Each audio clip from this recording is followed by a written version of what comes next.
नमस्कार।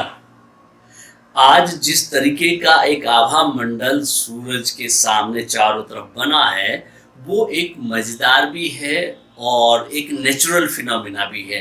लेकिन इसे खगोलीय घटना कह रहे हैं लोग बाग। एक्चुअली ये एक प्रकाश की ऑप्टिकल फिनोमिना है, यानी कि प्रकाशीय घटना है ये। इसे खगोलीय घटना नहीं कह सकते।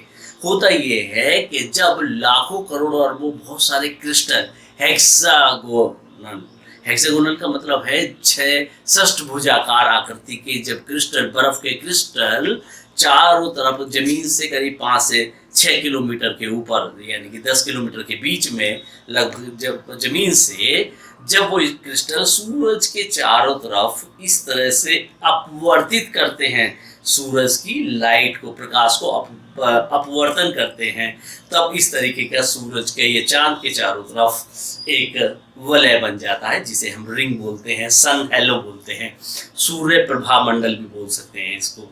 ये 22 डिग्री सूर्य प्रभा मंडल कहलाता है, क्योंकि 22 डिग्री की त्रिज्या की वजह से ये वलय अपवर्तन होता है इनका, और इसी प्रकार से ये इसका रिंग बन जाता है। तो ये एक स्वाभाविक नेचुरल फिनोमिना है।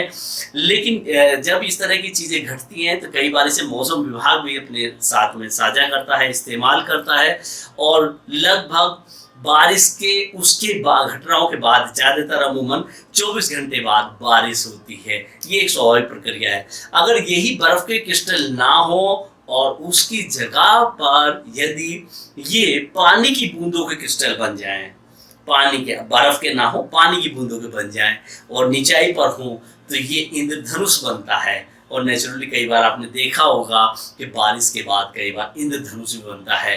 तो इस तरह की प्रक्रियाएं होती रहती हैं, जिसमें अपवर्तन और परावर्तन दोनों प्रक्रियाएं अपने अपने हिसाब से, आकृति के हिसाब से चलती रहती हैं।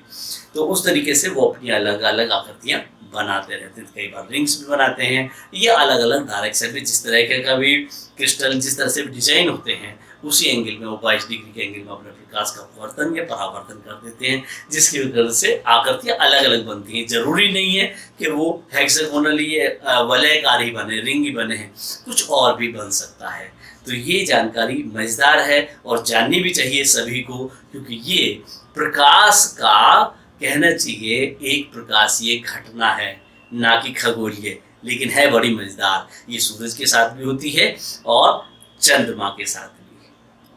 तो एंजॉय करिए ऐसी घटनाओं को, डरिए मत। हाँ, अगर वो आइस के, बर्फ के टुकड़े हैं, तो संभावना ये रहती है कि अगले 24 घंटे में शायद बारिश हो जाए। नमस्कार।